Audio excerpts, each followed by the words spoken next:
Je propose qu'on démarre ce webinaire sur l'étude ELSA qui porte sur la santé des actifs en Nouvelle-Aquitaine. Mais peut-être d'abord on va se présenter avec ma collègue Sandrine, avec qui j'aurai le plaisir de co-animer ce webinaire. Sandrine, je te laisse te présenter. Oui, je suis chargée de mission à l'Agence régionale pour l'amélioration des conditions de travail de Nouvelle-Aquitaine. Je suis basée à Poitiers. J'y travaille depuis 7 ans. Je suis à temps partiel puisqu'à côté, je suis co-responsable d'un master en ergonomie et psychologie du travail. Et j'ai eu la chance de pouvoir entendre des femmes actives avec Arnaud dans le cadre de cette enquête. Voilà.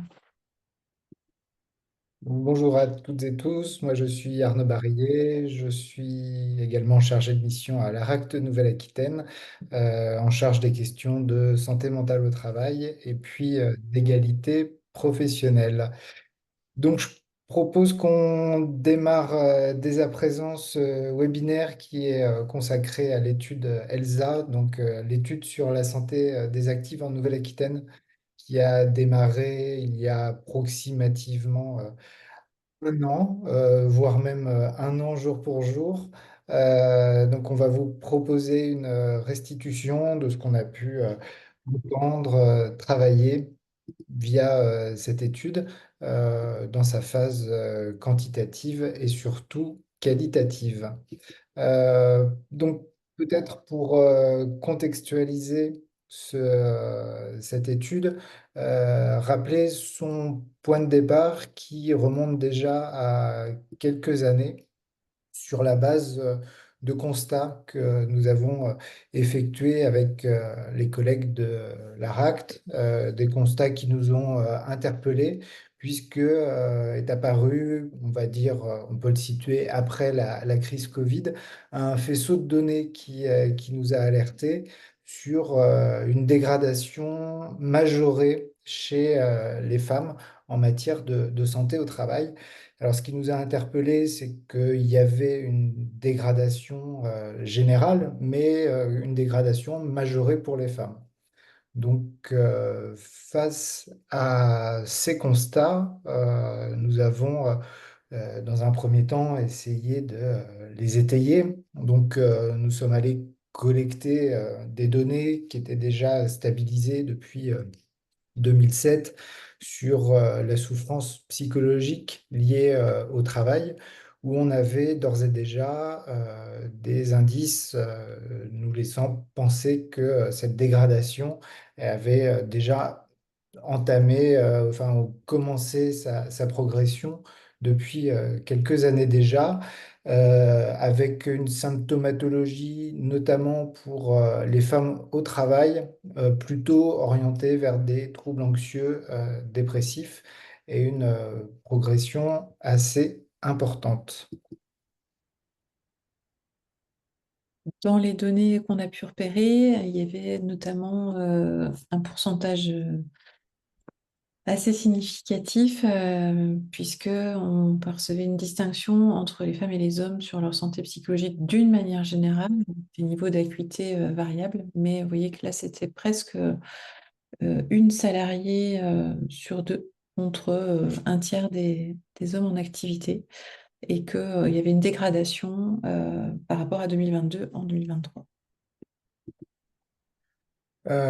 Dégradation aussi qui s'exprime à travers les statistiques qu'on a pu collecter sur les pensées suicidaires, avec une prévalence beaucoup plus importante chez les femmes en général et chez les jeunes actives en particulier, avec des pourcentages qui vont du simple au double, voire au triple par rapport à certaines populations masculines. Alors, on est arrivé avec ces données-là, mais assez peu d'éléments pour expliquer qu'est-ce qui, chez notamment ces jeunes actives, pouvait expliquer une telle dégradation de l'état de santé global et de l'état de santé psychologique en particulier.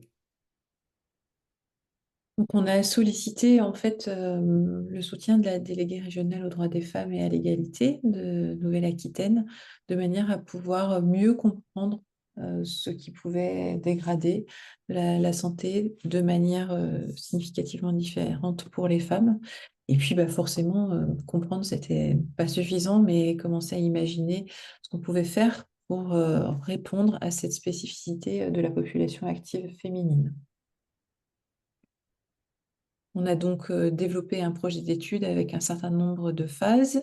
Et donc, ce projet d'étude, il s'appuie notamment sur un comité d'études avec plusieurs acteurs du territoire. Alors, bah, de manière naturelle, la DRDFE, la Direction régionale de l'emploi et du travail, la région aussi, la structure Cap Métier, l'ORS, le secteur agricole via la MSA, le secteur du numérique via le CIRPIN, le syndicat des professionnels du numérique, le LABA pour la partie secteur culturel, le réseau présence, puisque évidemment les données de santé au travail étaient très importantes, le réseau Mewen France, l'ANACT, évidemment. On a aussi des acteurs plus locaux comme le MEDEF 17 qui était partant pour contribuer à cette étude et les Cap Emploi pour toute la partie retour à l'emploi, réétablissement et réintégration sur l'emploi.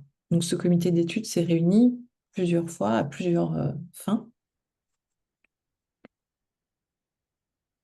Et donc, on l'a lancé en juin 2024, effectivement, presque à date anniversaire. La première euh, phase, ça a d'abord été de faire un état des lieux de ce qui existait et de poser quelques premières hypothèses qu'on va partager avec vous tout à l'heure et de faire un état des lieux autant que faire se peut, quantitatif pour commencer en se disant on va avoir des données d'ensemble quantitatives et on va poser des hypothèses et ces données quantitatives vont nous permettre de les illustrer et de les confirmer ou pas.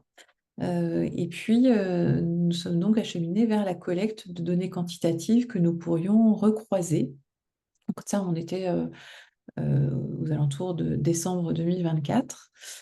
Vous allez voir la phase de conclusion de la phase quantitative va aller assez vite, puisque une fois qu'on a eu récupéré les données disponibles et qu'on a constaté aussi que certaines données n'étaient pas disponibles, en tout cas difficiles à croiser, nous avons acté avec le comité d'études l'idée d'aller sur une phase plus qualitative.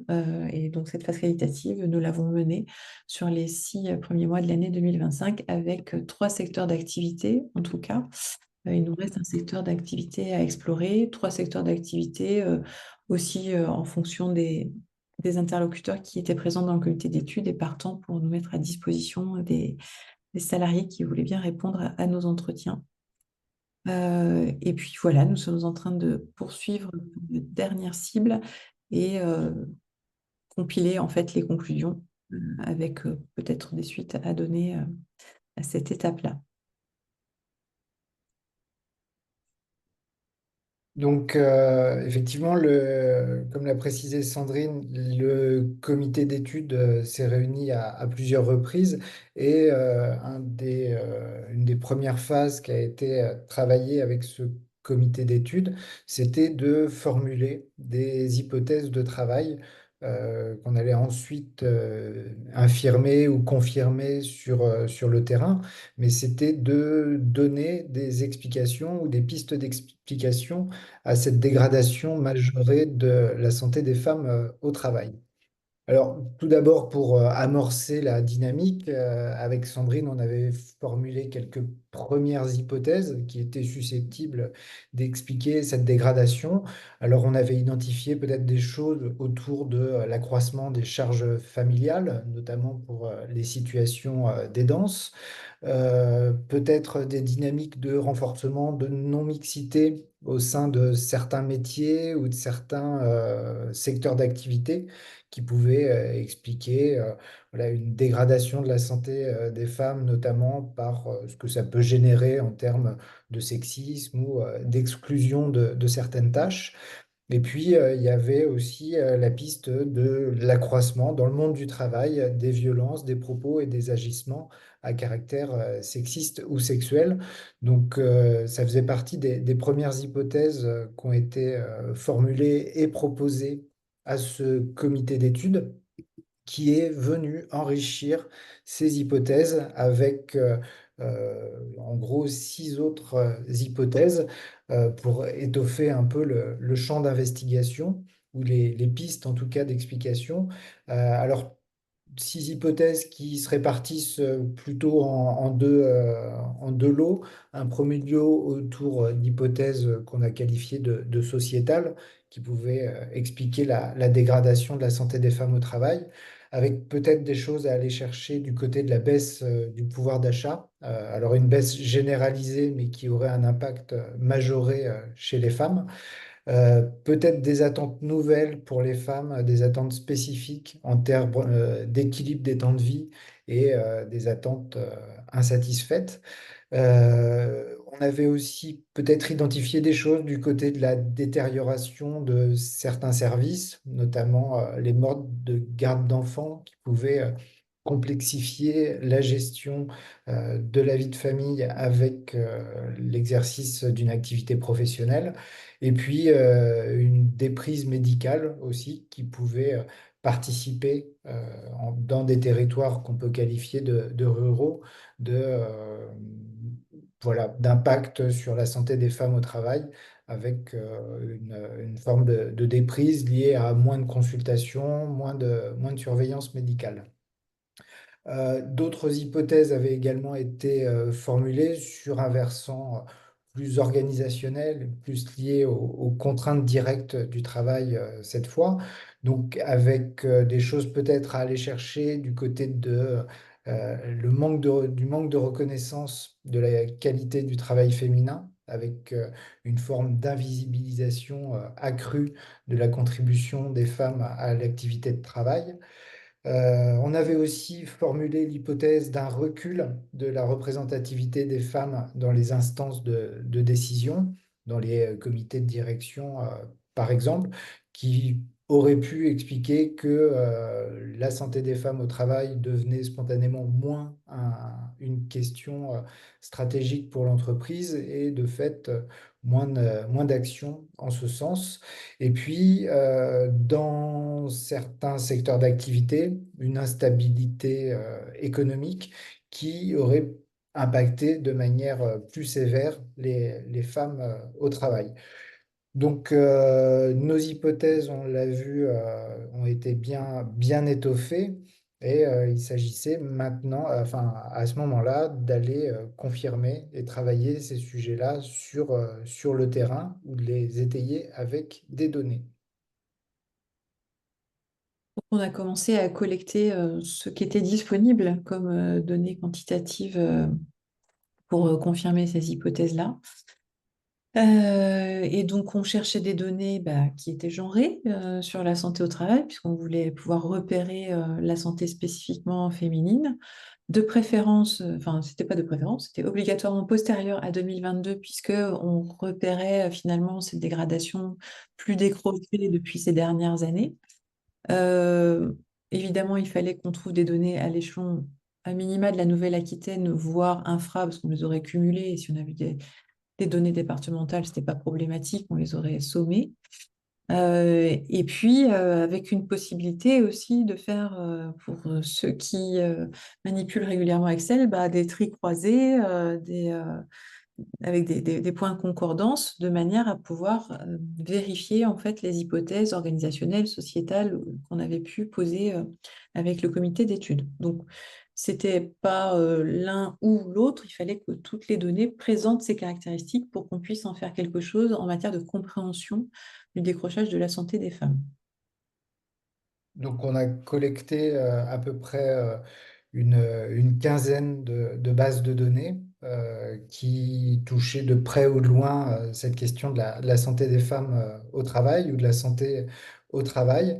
Et en examinant point par point les caractéristiques de ces bases de données, on est arrivé à la conclusion que aucune ne pouvait satisfaire ces différents critères de manière cumulée. Euh, les principales difficultés qu'on a rencontrées avec ces bases de données, c'est parfois leur ancienneté. Je pense notamment aux données collectées par la DARES. Voilà, il y a une fréquence de données qui ne nous permettait pas de voir ou d'identifier ce qui se passait à ce moment de bascule. On a borné à peu près sur 2020-2021. Bien sûr, une difficulté à les croiser. Et puis, surtout, il y avait très peu de choses dans ces bases de données qui nous permettaient de faire un lien entre un état de santé pour une population féminine à un instant T avec un contexte d'organisation, un contexte de travail ou des choses spécifiques directement à une activité de travail en particulier. Donc, on est arrivé à la moitié de l'étude ELSA sur un premier constat d'échec, ou en tout cas un premier constat en lien avec les données pour agir sur la santé des femmes au travail, avec ce constat que aujourd'hui, les données collectées et existantes sur ce sujet ne sont pas suffisantes pour agir de manière au moins un peu réactive ou d'identifier des choses assez prégnantes à un instant T sur certains secteurs. C'est déjà un constat en soi de se dire que les données n'existaient pas, mais on est donc passé à une phase d'étude qualitative menée par entretien semi-directif qui s'appuyait bien sûr sur les hypothèses qui avaient été formulées par le comité d'études. Et donc, nous nous sommes approchés de panels de salariés sur quatre secteurs, enfin trois plus un à venir. Mais en fait, on a croisé des dirigeantes, puisque c'est le secteur qui nous resterait à investiguer, on a croisé des dirigeantes dans le secteur numérique, dans le secteur agricole et dans le secteur culturel. Donc, en vérité, on a aussi vu quelques dirigeantes. Mais donc, on a été accompagné par le CIRPin, le secteur culturel via le LABA et puis le secteur agricole via la MSA pour approcher environ un panel de 10 salariés et comprendre dans la réalité de leur travail ce qui pouvait, sur le plan organisationnel, sociétal, nous permettre de comprendre les altérations de leur santé.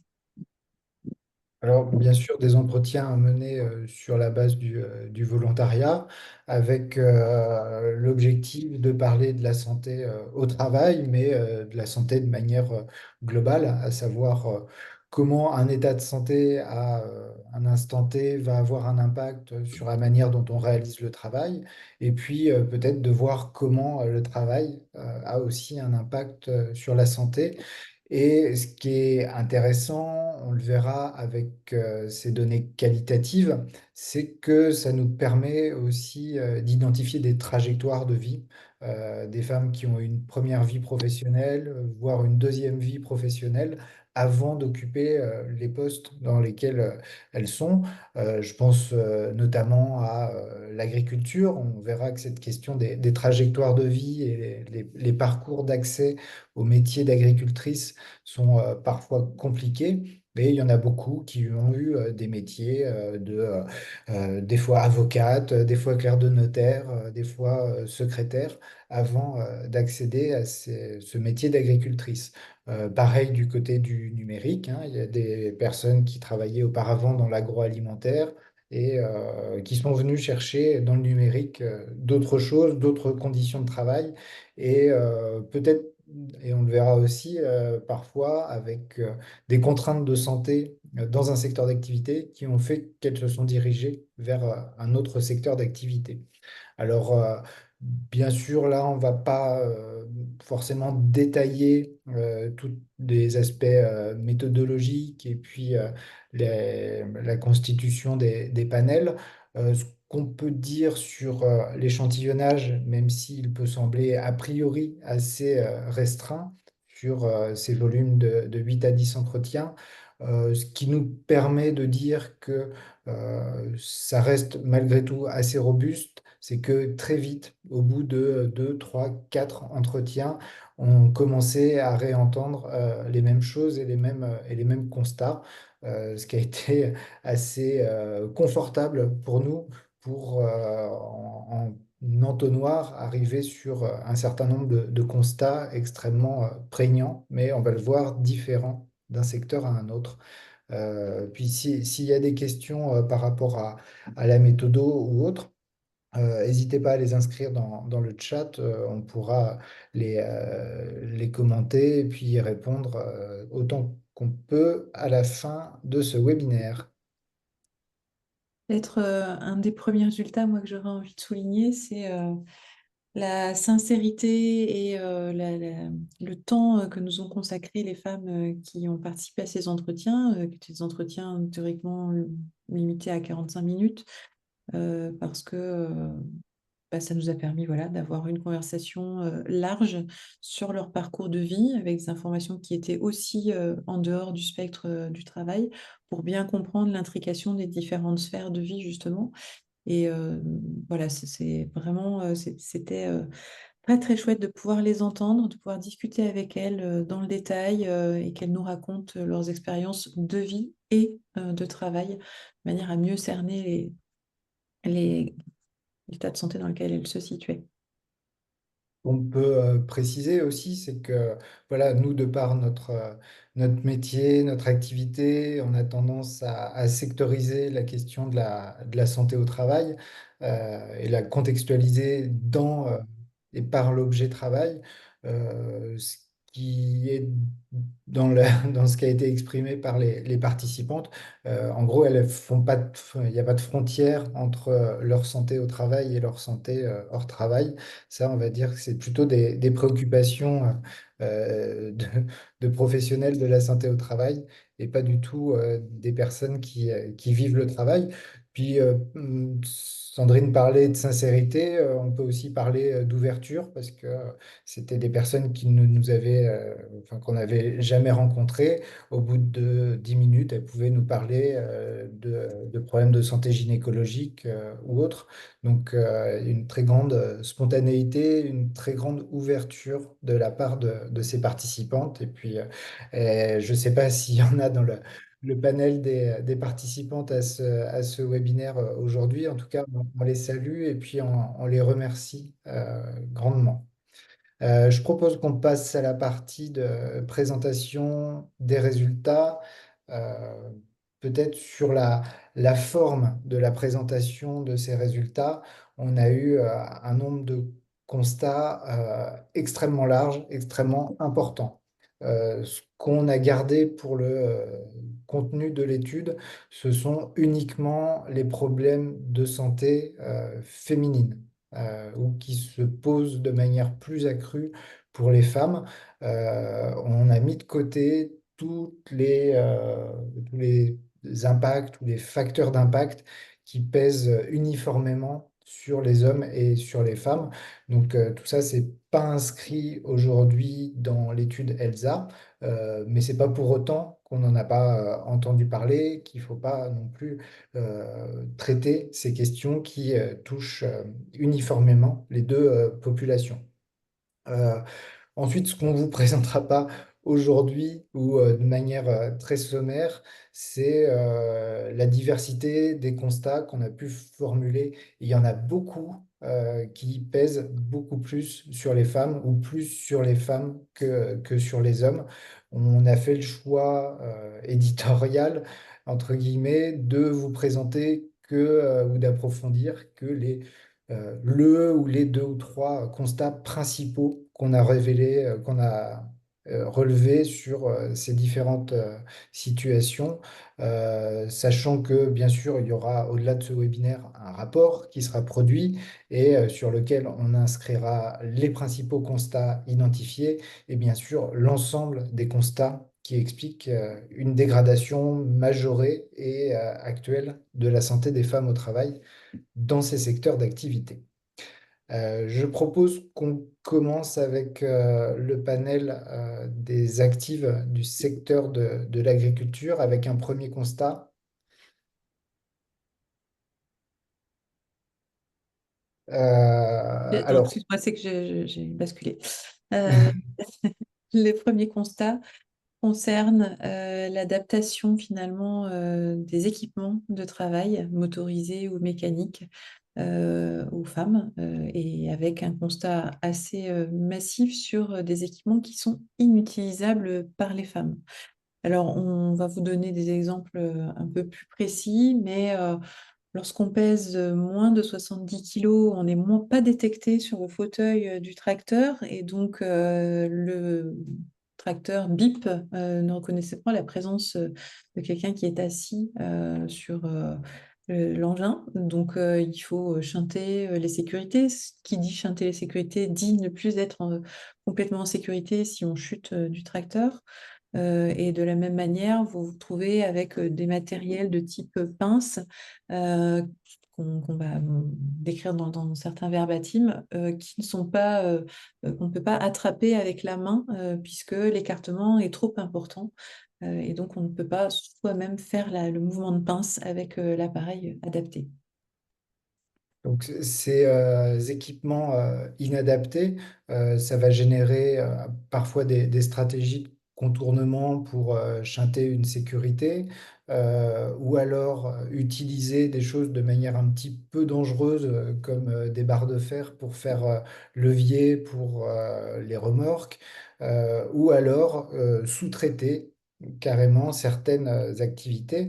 Vous voyez à l'image ce qu'on appelle une pince pour boucler, pour le bouclage. C'est à la fois important pour tracer, identifier les animaux, pour accrocher une étiquette à leur oreille à la naissance, mais c'est aussi un outil stratégique pour le prendre soin du troupeau et des animaux, parce que ça sert également pour prélever du cartilage, pour faire des analyses et surveiller l'état sanitaire du troupeau.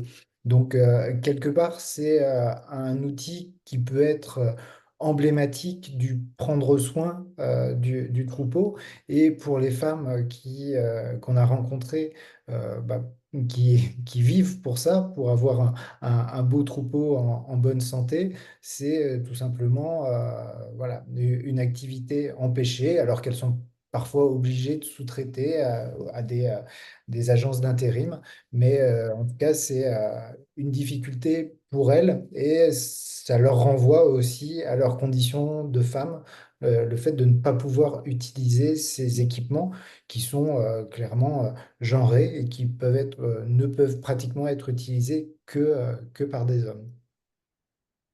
Dans les exemples qui sont frappants aussi, c'est pour toutes les personnes qui ont du grain à distribuer avec un port de seau, la difficulté à trouver des équipements et à pouvoir les financer, bien évidemment, qui évitent ce port de charge. Elles ont l'idée parfois de bricoler des aménagements qui permettent d'alléger cet exemple-là de port de charge avec les seaux à grains ou d'autres exemples qui d'ailleurs peuvent profiter tout à fait à la population générale, aux hommes comme aux femmes. Mais malgré tout, ces équipements ne sont pas la norme, en fait, la moyenne des équipements mobilisables dans ce secteur agricole. Donc, on a eu des verbatims du type depuis le tracteur, j'ai pas les bras assez longs, donc je dois monter et descendre 50 fois par jour. On a eu des choses aussi autour des sièges du tracteur, parce que au-delà des systèmes de sécurité qui détectent uniquement à partir de 70 kilos, il y a aussi des problématiques de hauteur de siège de tracteur qui font que, alors, soit on monte le siège, mais on ne peut pas toucher les pédales, ce qui est problématique pour démarrer le tracteur, ou alors on baisse le siège au maximum et à ce moment-là, il n'y a plus de ressort ni d'amorti et on finit la journée avec le dos en compote. Donc, c'est tout un tas de choses, notamment pour atteler les remorques également, qui nous ont été remontées par toutes ces femmes qui travaillent dans le secteur agricole. Et c'était, on va dire, unanime sur le défaut d'équipement ou d'adaptation des équipements qui font leur quotidien au travail. Je ne sais pas si tu veux compléter, Sandrine, Non, je pense sur ce qu'on peut peut-être registre. aller, ouais, on peut peut-être aller sur le deuxième constat qui nous a marqué dans ce secteur agricole. Oui, alors avant de passer au deuxième constat, il faut préciser, vous l'avez vu dans les hypothèses, que c'était quelque chose qui nous avait totalement échappé, qui nous a voilà, un peu surpris. On n'était pas, pour ces secteurs d'activité, en situation d'envisager que ça allait être la première cause de pénibilité ou de souffrance au travail pour les femmes. Le second constat, c'est que pour pouvoir se faire une place dans le secteur agricole et donc faire face à tous les comportements stéréotypés et propos qu'on peut entendre dans ce secteur, eh bien, les personnes vont, dès le début de leur carrière, engager davantage et leur corps et leur santé mentale de manière à faire leurs preuves, en fait, ce qui va les amener, bien sûr, à consommer plus vite les ressources dont elles disposent. Voilà, donc c'est un cumul, en fait, à la fois des stéréotypes préexistants dans cet environnement et de l'histoire aussi de vie et des parcours qu'elles ont pu vouloir mener et parfois être contrariées dans ces parcours-là, qui les amènent à essayer de faire leurs preuves ben, deux fois plus que les hommes ne sont amenés à le faire dans le secteur agricole. Peut-être Euh, avant que tu nous partages quelques verbatims, il faut préciser que dans notre panel, on avait des femmes qui étaient aux alentours de entre 50 et 55 ans.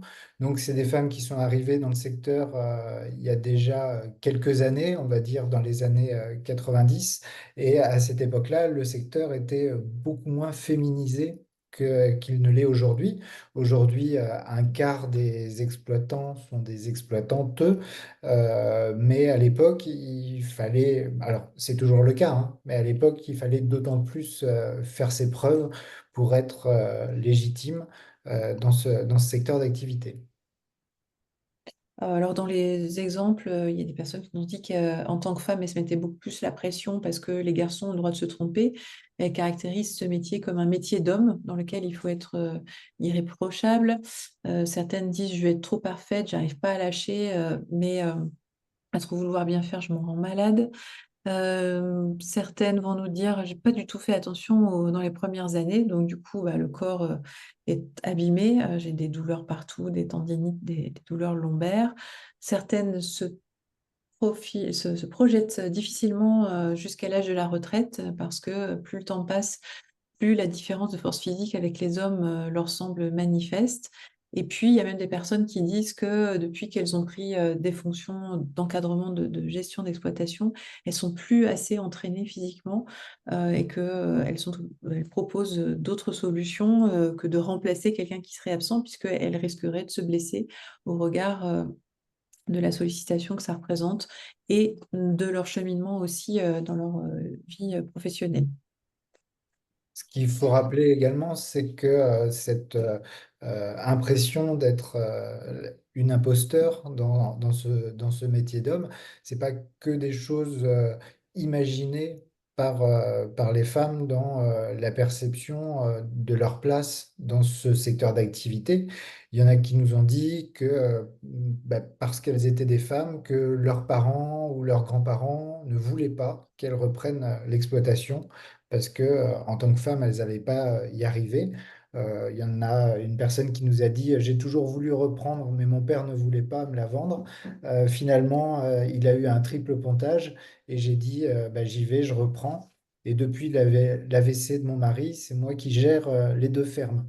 Il y en a d'autres qui nous ont dit, j'ai deux frangins qui sont aussi dans le milieu, donc ça a été compliqué et ça l'est encore. Le soutien, je le trouve auprès des clients.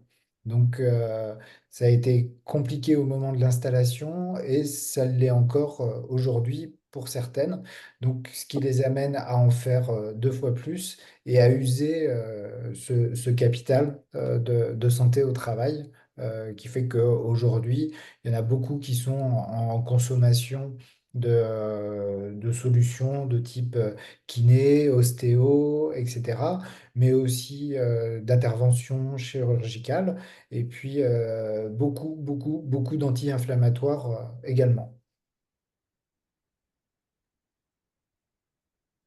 Peut-être on poursuit sur les autres constats qui pèsent bien évidemment aussi sur la situation des femmes au travail. Donc le sexisme qu'on a pu entendre au travers les hommes des exploitations avoisinantes me disent que j'en ai bien assez comme ça sur mon exploitation, puis c'est pas une exploitation noble en plus, donc je peux pas acquérir les terrains dont je pourrais avoir besoin, c'est un exemple. Ou le sexisme qui se manifeste quand on veut solliciter un soutien de la part de sa banque explique que pour les hommes, c'est possible, mais pour les femmes, éventuellement avec des diplômes, mais même avec des diplômes, en fait, ça va pas être possible non plus.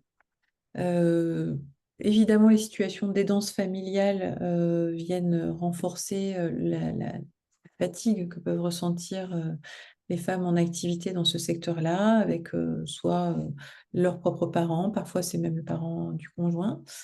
On se retrouve avec des rendez-vous parfois difficiles à prendre pour être sûr de bien avoir son suivi médical au rythme attendu, devoir rappeler régulièrement.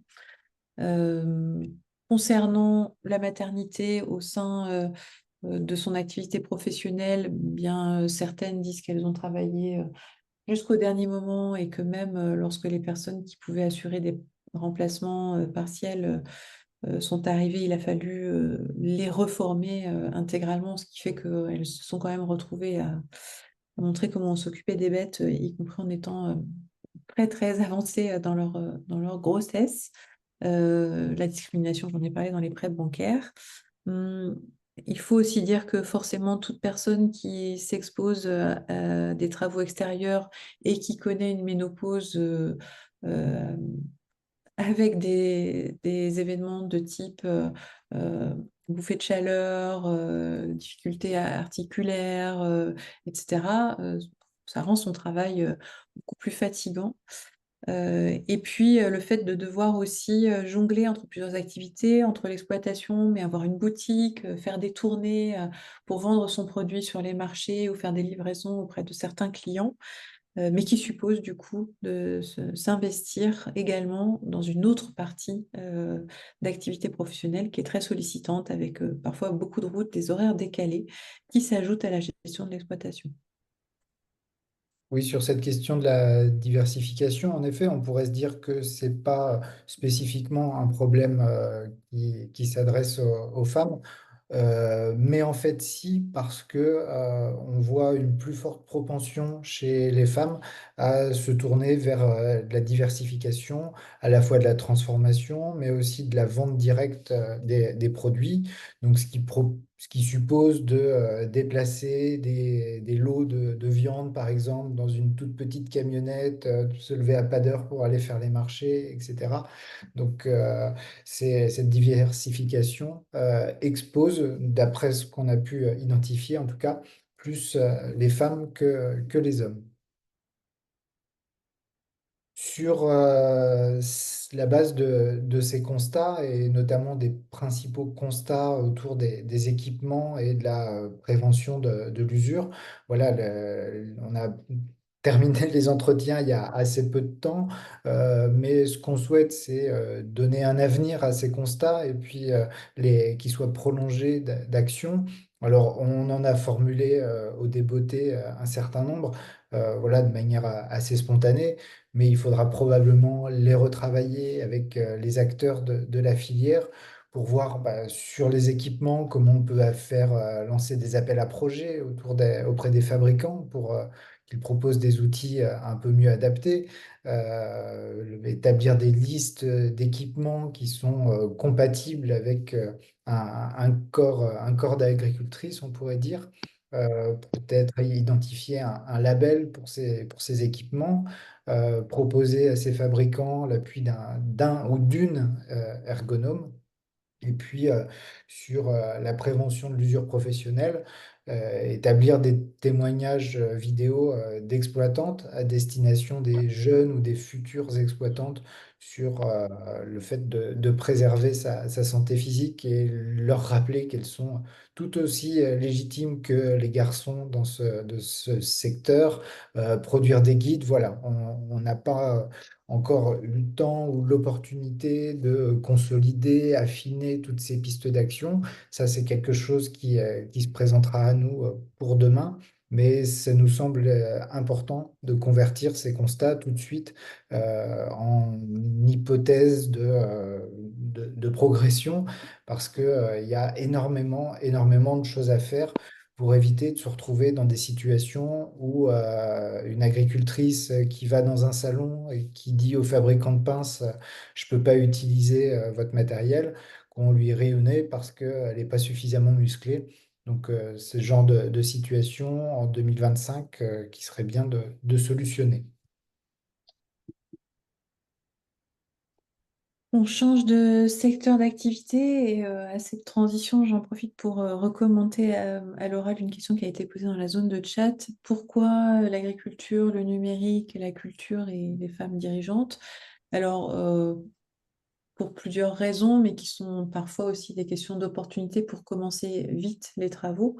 C'est-à-dire qu'à la fois l'enveloppe de temps et de soutien disponible et la vitesse de réactivité aussi de certains secteurs nous ont permis, puisque la dégradation s'accélère, de ne pas attendre d'avoir mobilisé l'ensemble des secteurs d'activité pour commencer à mener des investigations.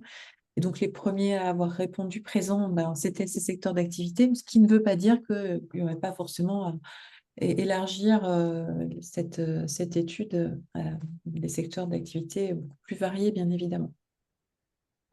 Oui, il y a eu un effet quand on a commencé à communiquer sur l'étude ELSA, il y a des secteurs qui spontanément se sont manifestés.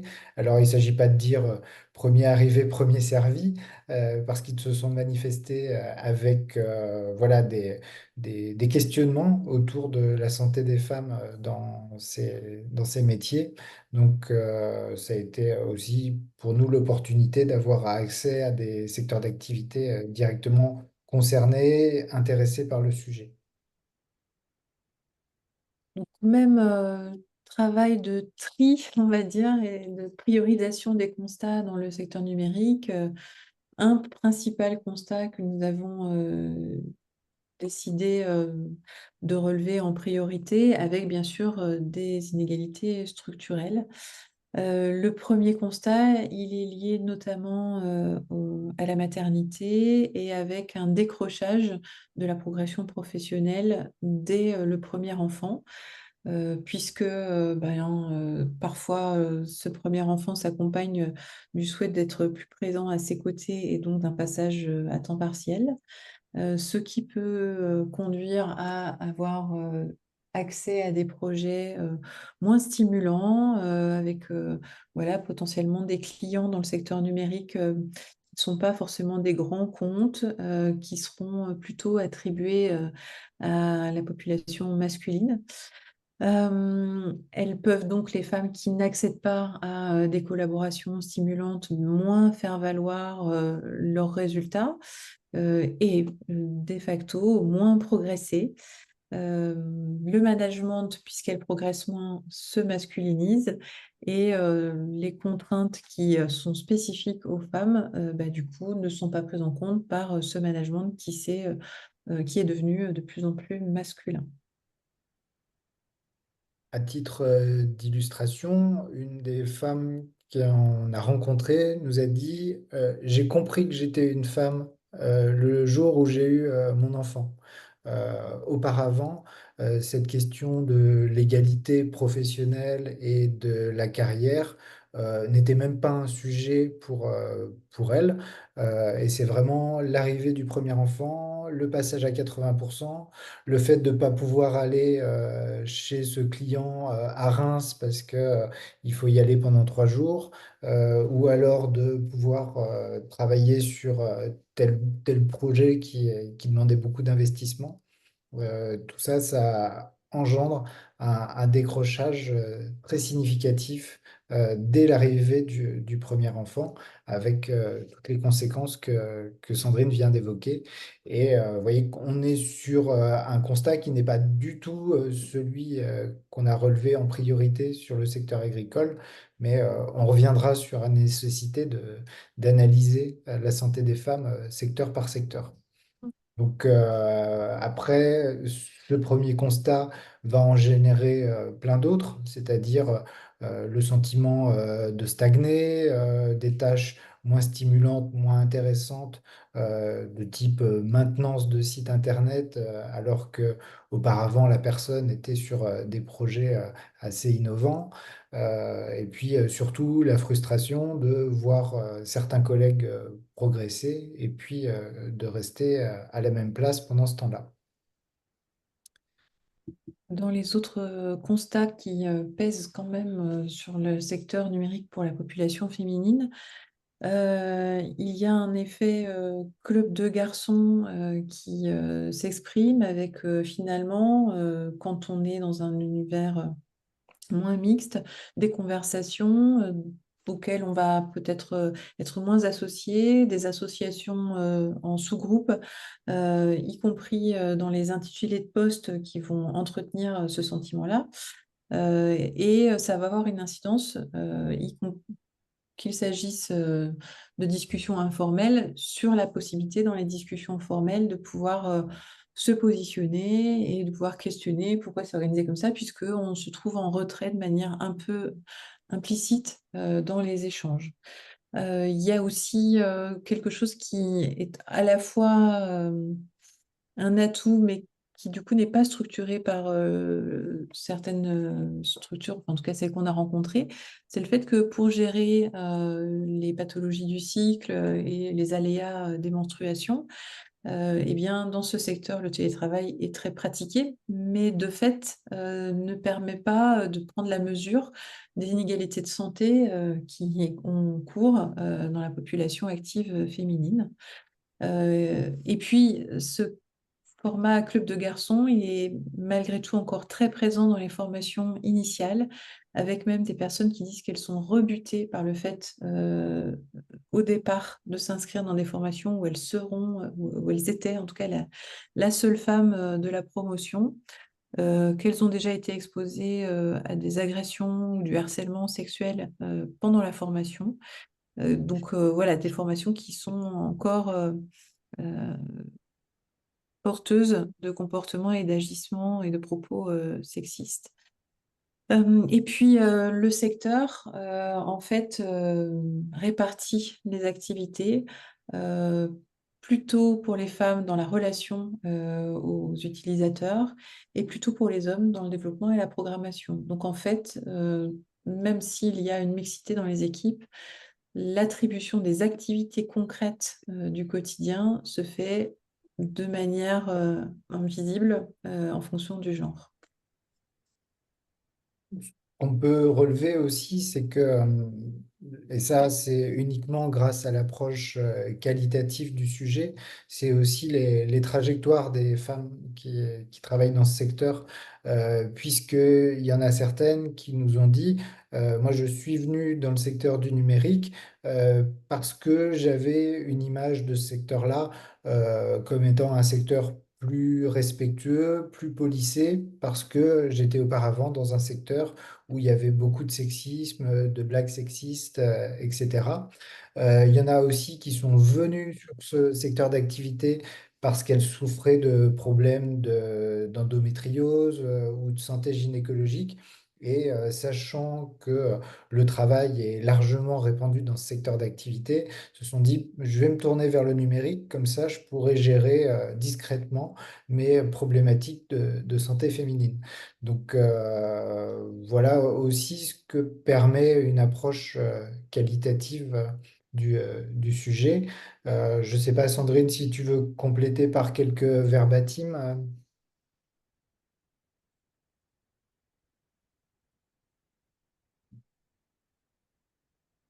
Hop, ton micro est coupé. Je me parlais à moi-même. Il y a un verbatim qui m'avait interpellée sur une personne qui disait qu'elle avait l'impression d'être la femme quota, en se disant, quand j'ai été intégrée, on m'a dit que ça faisait longtemps qu'on cherchait une femme dans l'équipe. Et de ce fait-là, j'ai l'impression que je n'ai pas été recrutée sur mes compétences, mais vraiment pour rétablir une forme de mixité formelle dans l'équipe. Ça génère parfois un sentiment d'imposteur et l'idée qu'on n'était pas très légitime pour poser des questions sur la bonne coordination du projet, alors que d'autres personnes de genre masculin vont dire oui, oui, le projet, je te confirme, il n'est pas coordonné comme il faut. Voilà, je pas forcément. Merci. Alors, même motif, même punition que pour le volet femmes actives du secteur agricole. On a réfléchi peut-être à quelques premières propositions d'action pour à la fois à mieux comprendre encore, mieux cerner le sujet et puis agir. Donc, identifier précisément les causes des départs, peut-être sur la base d'un questionnaire adressé aux personnes ayant signé des ruptures conventionnels qui permettent d'identifier quels sont les facteurs vraiment déterminants sur le fait que vous ayez quitté ce secteur. Parce qu'il ne faut pas oublier que voilà, quand le peu de femmes qui existent, qui travaillent dans ce secteur, quittent une entreprise, après, il y a un phénomène de club de garçons en cascade. Et voilà, donc d'où l'importance de maintenir et de fidéliser les femmes sur ces emplois-là et dans ce secteur d'activité. Peut-être former les managers sur des repères autour des questions de diversité, d'inégalité de genre. Peut-être des actions pour, autour qu'on qualifie nous de promotion compétente pour renforcer et favoriser les carrières féminines dans le secteur, les faciliter également. Et puis, on voit que ces sujets sont peu traités dans le cadre du dialogue social. Alors, c'est un secteur d'activité où la culture du dialogue social n'est pas extrêmement prononcée. Donc, il y a peut-être aussi à outiller ce dialogue social pour le stimuler et faire que la santé des femmes au travail soit un sujet en tant que tel dans ce secteur d'activité. Je propose qu'on passe à la partie des actifs dans le secteur culturel. Alors, on a eu un panel de d'actifs du secteur de la culture, culture au sens large, art et artisanat d'art. Donc là, même logique que pour les autres secteurs d'activité, on va vous présenter le constat principal qui nous a été remonté, et puis les autres, on pourra les détailler de manière un peu plus sommaire. Donc, le premier constat qu'on a pu effectuer auprès de ces professionnels, artistes comme professionnels du secteur culturel, mais non artistes, que ce soit dans le spectacle vivant ou ailleurs, et sur l'artisanat, a émergé la question du corps. Et comment on peut travailler, perdurer, aller jusqu'à la retraite avec son corps dans ce secteur d'activité où le corps est exposé, le corps est sollicité, le corps est un outil de travail en soi, que ça soit la voix pour les chanteuses, le corps en général pour les danseuses ou tout simplement les muscles supérieurs, les membres supérieurs pour les personnes qui font de l'artisanat avec parfois des choses assez lourdes à porter ou à manipuler ou qui exige beaucoup de force physique. Il y a toujours cette question du corps qui a rappelé les personnes de notre panel sur voilà, les limites qu'offre ce corps au travail, avec ce que ça implique derrière comme inquiétude et comme perception de l'avenir et d'une forme de précarité également.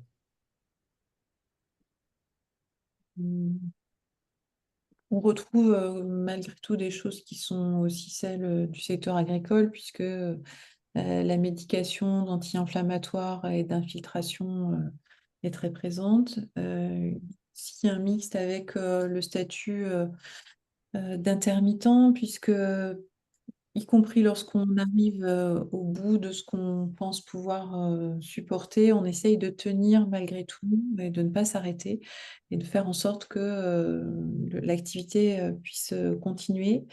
Euh, il y a aussi le fait de donner des cours ou de pratiquer avec une grossesse jusqu'au plus loin possible en trouvant des stratégies d'ajustement.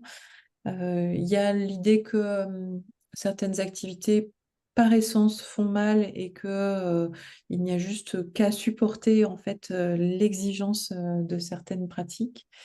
Il y a aussi des personnes qui disent qu'elles n'ont pas forcément de repères sur les horaires, les lieux de travail et que comme elles manquent de repères, elles ne structurent pas forcément leur activité de manière à éviter d'aller plus loin dans l'usure au travail.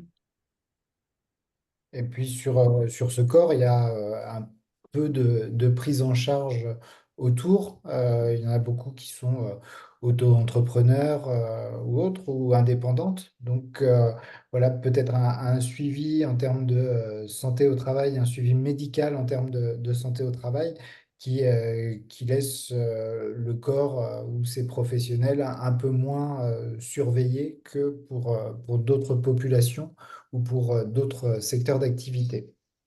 Donc ça fait partie du premier constat qui a été remonté dans le panel. Évidemment, il y a d'autres choses qui engagent la santé au travail dans ce secteur culturel. Alors, forcément, on retrouve, dans le secteur culturel, il y a un mouvement qui en a été aussi révélateur. On retrouve des agissements et des propos sexistes avec des personnes qui disent attention, on essaye de ne pas se retrouver toute seule quand on est en coulisses ou je me demande si on me parlerait autrement si j'étais un homme et tous les jours, je me dis que ce serait le cas, qu'on me parlerait autrement si j'étais un homme, que la partie technique de nos métiers, par exemple, tout ce qui va être technique dans les salles de spectacle, est plutôt l'apanage des hommes et que quand ils nous voient arriver, ils se chargent de nous expliquer parce que supposément, c'est pas notre partie, le volet technique. Il y a le cumul du statut d'artiste, d'entrepreneur et de maman, avec même des phrases assez significatives en disant c'est presque mieux pour moi d'être en garde alternée parce que ça me permet de gérer quand j'ai pas mes enfants, tout le reste. Voilà, c'est pas forcément une conclusion qu'on pourrait imaginer quand on devient parent. Évidemment, l'incertitude liée à l'intermittence et au statut plus ou moins précaire qu'on trouve dans le secteur culturel va générer pardon, des difficultés accrues sur les situations de monoparentalité.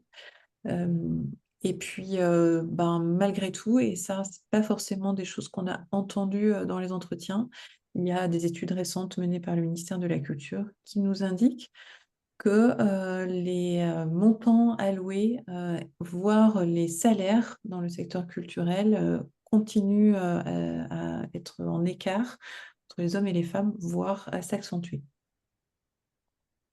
Donc ça, ce sont des choses qui ont été identifiées auprès d'artistes, de femmes qui pratiquent des métiers en lien avec l'artisanat d'art.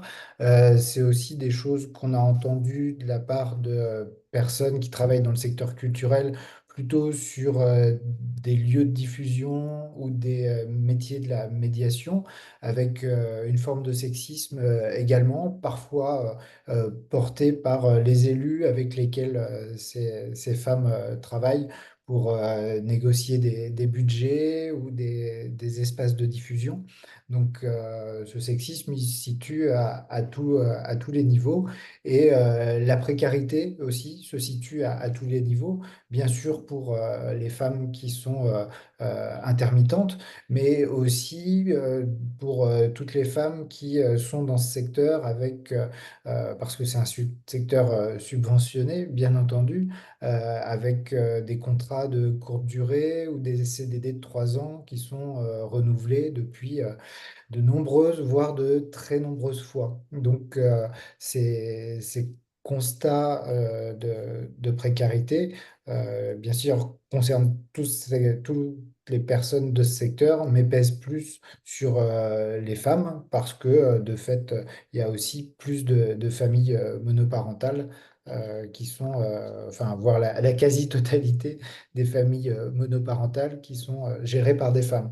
Donc, on voit qu'il y a des choses aussi très prégnantes dans ce secteur qui ne sont pas les mêmes, encore une fois, que dans les autres secteurs, d'où la nécessité d'échafauder des plans d'action spécifiques. Alors là encore, hein, quelques propositions d'action, mais bien sûr à travailler avec les acteurs relais, et puis les professionnels et tous les acteurs de ce secteur.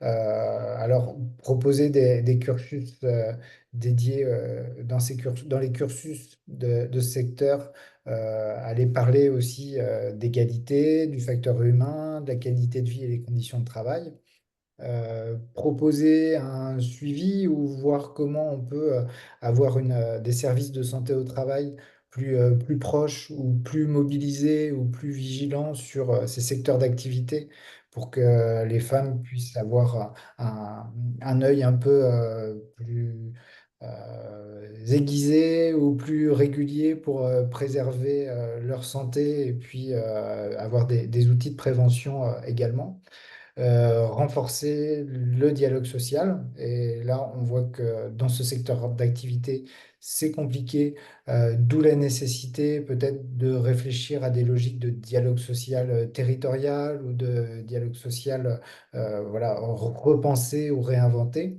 Et puis, voir si la question de la polyactivité, comment cela peut être traité pour éviter qu'il y ait un décrochage, un écart trop important entre les hommes et les femmes en matière de santé au travail. Euh, Alors, Pardon. pardon. Pour le secteur des dirigeantes, ça sera extrêmement rapide puisque la collecte des données et leur analyse est encore en cours.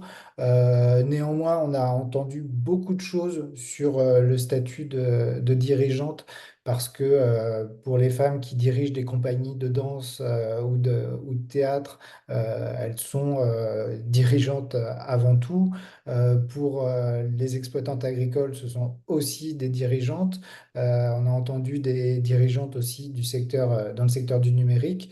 Donc, on n'a pas tout compilé pour le moment. Après, ce que toutes ces personnes nous ont dit par rapport à la santé féminine en particulier, je vais laisser peut-être Sandrine, je te laisse la parole.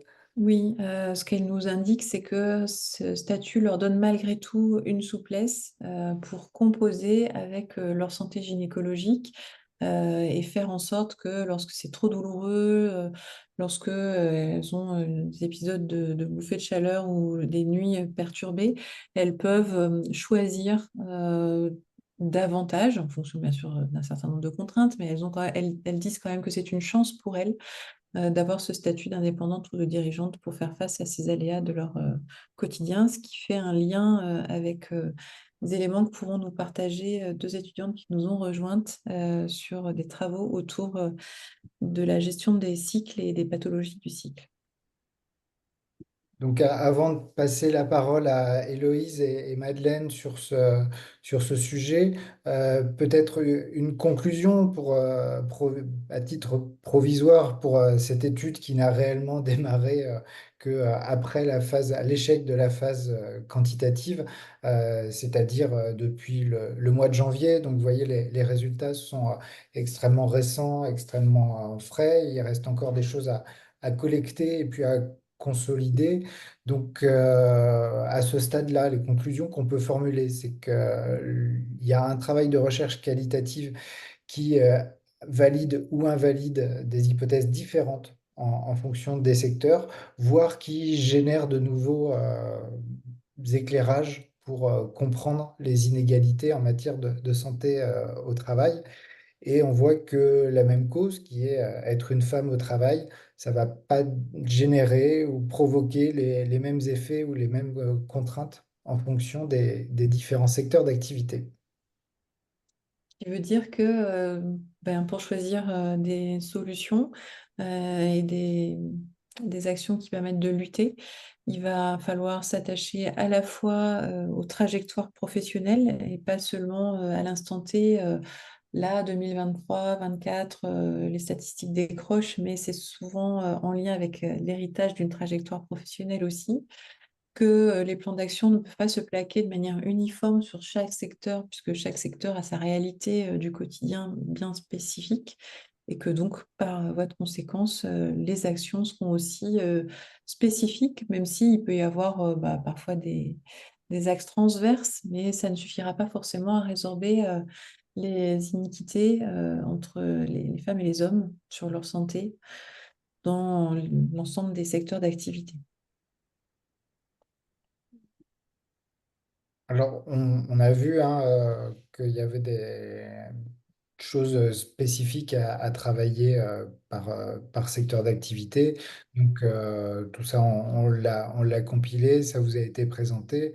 Maintenant, nous, on se tient à la disposition des différentes têtes de pont de ces différents secteurs d'activité pour essayer d'approfondir ou de développer des solutions vraiment spécifique sur ce sujet-là, qui bénéficiera de toute manière aux femmes et probablement aussi à une majorité d'hommes également.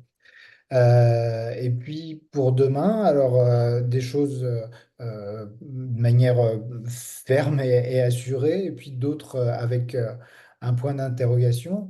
Ce qui est sûr, c'est que, il y aura à la toute fin de l'étude un rapport final qui sera remis à la DRDFE et qui sera diffusé. Ce qu'il y a de certain aussi, c'est qu'aujourd'hui, on a été mobilisé, on est encore mobilisé pour présenter les résultats de cette étude par les différentes branches professionnelles concernées, donc des restitutions sectorielles pour vraiment rentrer dans le détail. Là, on a un peu survolé chacun des secteurs, mais voilà, on a aussi beaucoup de choses qu'on n'a pas pu mettre dans le format d'aujourd'hui, qui est un webinaire d'une durée qu'on souhaite raisonnable en tout cas. Et puis voilà, les points d'interrogation pour l'avenir, ça va dépendre aussi comment les projets de la RACT Nouvelle-Aquitaine sont soutenus, mais on pourrait imaginer qu'il y ait le déploiement d'une enquête quantitative qui fasse un peu plus le lien par rapport à ce qui nous a manqué dans les données existantes, donc sur la santé dans des contextes organisationnels, et puis sur les explorations sur un registre plutôt qualitatif. Il y a aussi d'autres secteurs d'activité qui nous ont interpellés et qui nous paraissent intéressants à aller détailler ou explorer pour comprendre ce qui peut faire inégalité dans ces secteurs spécifiques. Donc, on a identifié le secteur des sports et des loisirs avec là peut-être des hypothèses autour d'agissements ou de propos à caractère sexiste ou sexuel. Le secteur, les inégalités en matière de santé au travail dans le secteur du soin, les actives du secteur de l'industrie et puis du secteur de l'hôtellerie-restauration également. en essayant peut-être de corriger statistiquement, même si le terme n'est pas le bon, notre panel, avec aussi en allant chercher des toutes jeunes femmes sur ces secteurs d'activité, parce que voilà, on n'a pas fait de moyenne exacte sur le panel qu'on a pu rencontrer jusqu'ici, mais on doit être aux alentours de 40-45 ans. Or, on aimerait bien entendre aussi de jeunes actives sur le sens et l'articulation qu'elles proposent entre leur activité professionnelle et leur santé. Voilà, on arrive au bout de la partie étude ELSA stricto sensu. Maintenant, il va y avoir des prises de parole autour des travaux qui ont été menés par Héloïse et Madeleine. Avant de passer la parole à Héloïse et Madeleine, est-ce que tu veux compléter, Sandrine?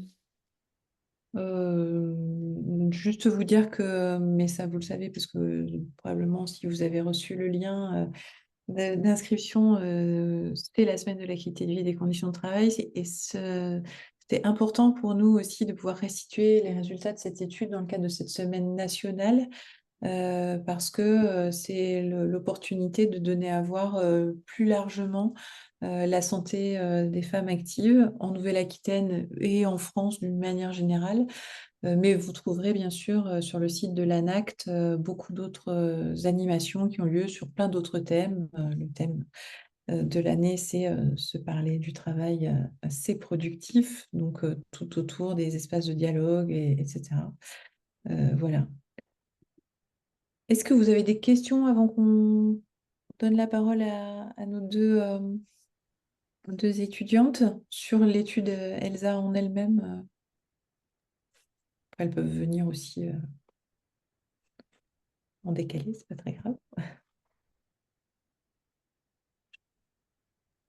On chemine alors. On a la chance pour compléter ce travail de pouvoir faire témoigner deux étudiantes qui vont se présenter. Héloïse ayant mené des travaux sur euh, la gestion des menstruations au travail et Madeleine sur la gestion de syndromes en lien avec les menstruations au travail, dans le cadre du laboratoire de l'Université de Poitiers, le CERCA. Et donc, bah, je ne sais pas qui a prévu de prendre la parole en premier.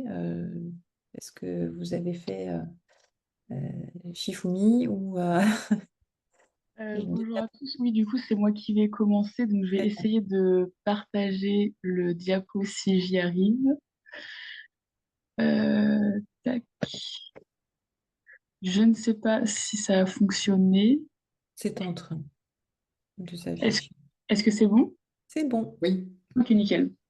Donc, bonjour à tous. Donc, moi, c'est Héloïse Vin. Ma caméra ne fonctionne pas, donc je suis désolée, vous ne verrez pas mon visage.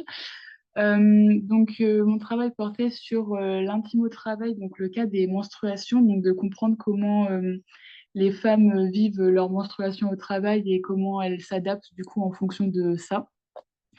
Donc une légère introduction. Donc comme c'est indiqué sur la slide, il y a 62% des Français du coup qui pensent que les règles peuvent entraver le travail des femmes et 65 qui pensent qu'il y a toujours un tabou au sujet des menstruations. Et donc, du coup, ce tabou pourrait renforcer le fait que on ne prenne pas en compte les spécificités du coup féminines au travail.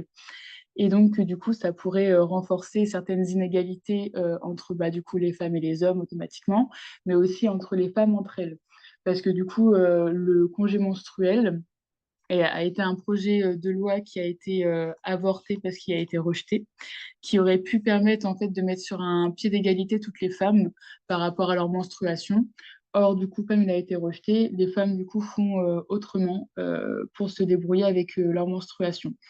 Par contre, il y a quand même différentes initiatives qui sont en cours dans différents endroits, que ce soit certains pays comme le Japon ou l'Espagne, ou par exemple certaines entreprises ou communes françaises.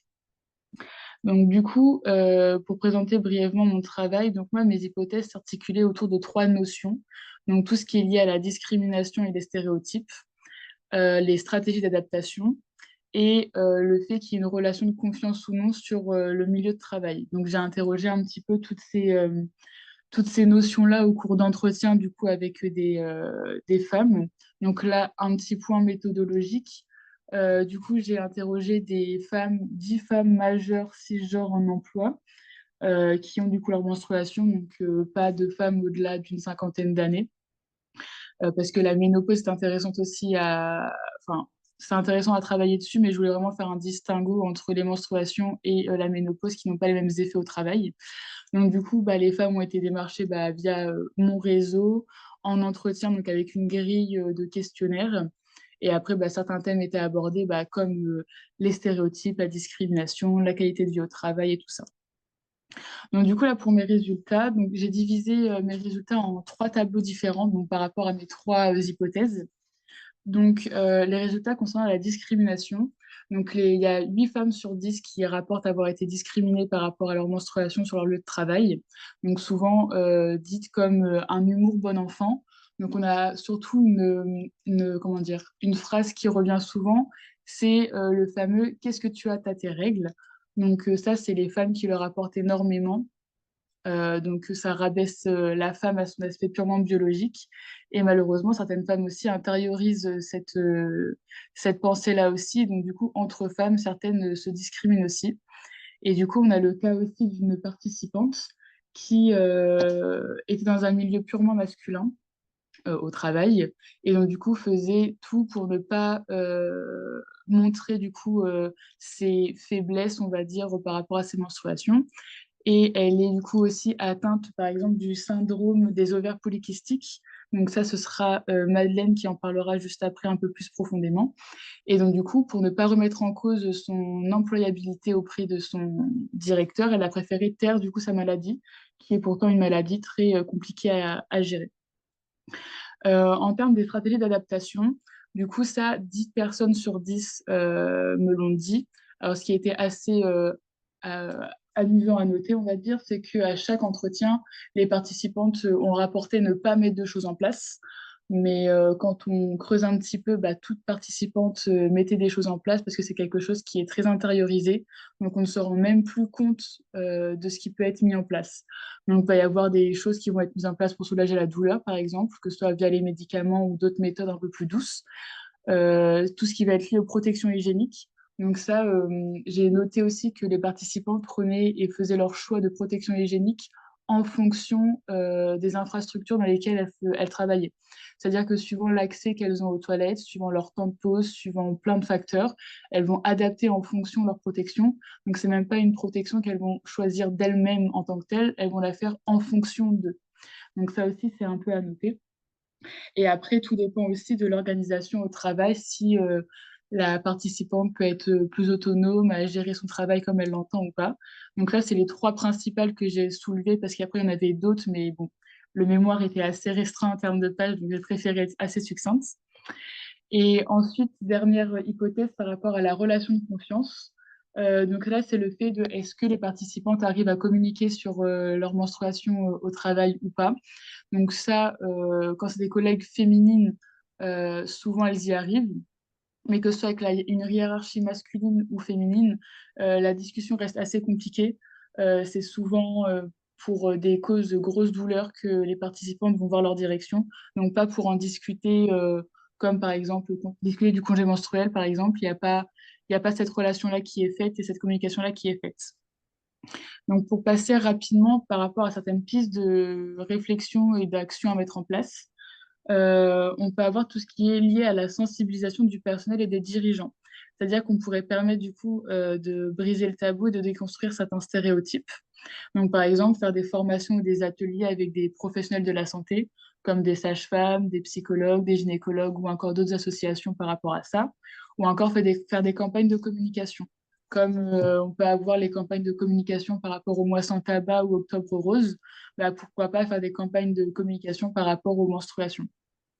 Ensuite, il y a tout ce qui va être lié aux aménagements du coup de salles de repos pour que les personnes et les femmes du coup puissent se reposer sans quitter leur travail. Donc, que ce soit adapter une salle au calme, mettre des canapés ou des sièges sur les bureaux, mais qui soient flexibles, qu'on puisse les incliner pour que les femmes puissent se mettre un peu plus à l'aise plutôt qu'à de recroqueviller sur leur siège, ou encore fournir du coup des armoires avec des protections hygiéniques, donc comme des distributeurs.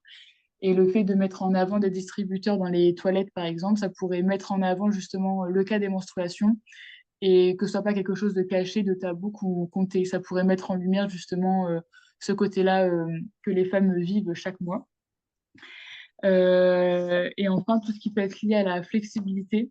Donc, par exemple, certaines femmes, du coup, trouvent que suivant le moment de la journée ou suivant le type de tâche à faire, ça peut être plus ou moins difficile en fonction du coup des menstruations. Donc, par exemple, avoir un droit à la flexibilité autodéclarée, si par exemple une femme veut arriver plus en retard parce que le matin c'est compliqué pour elle par exemple de se lever, qu'elle puisse arriver un peu plus en retard à son travail, ou alors permettre aux femmes de télétravailler aussi, donc d'avoir un système par exemple tous les mois d'avoir 1 ou 2 jours de télétravail possible par rapport à ça, ou encore de revoir tout ce qui peut être lié au règlement intérieur ou des chartes par rapport à la santé au travail. Voilà. Après, j'avais émis d'autres hypothèses comme pourquoi pas nommer un référent en santé et bien-être au travail sur lesquels les participants, enfin, du coup, les femmes des entreprises pourraient se reposer. Ou par exemple, faire quelque chose comme les tickets resto, mais en version de ticket menstruel, parce qu'on sait que du coup, tout ce qui est achat de protection hygiénique, c'est cher et il y a beaucoup de précarité menstruelle. Donc pourquoi pas réfléchir à ce système-là de mettre en place un ticket menstruel comme un ticket resto.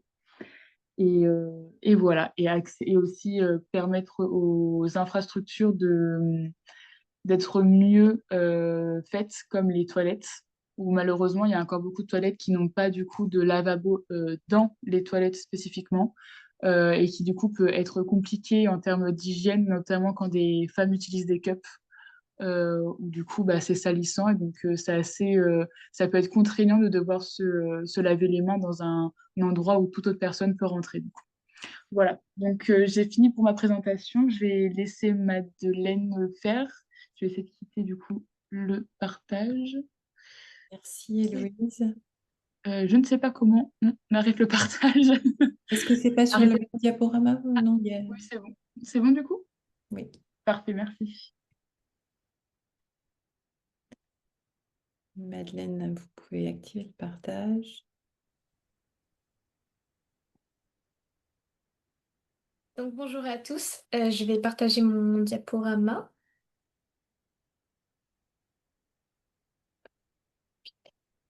Essayez.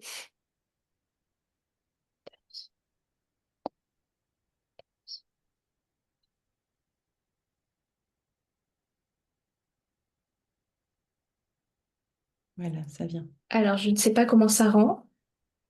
Il faut juste que vous grossissiez un petit peu votre diapo parce que Voilà.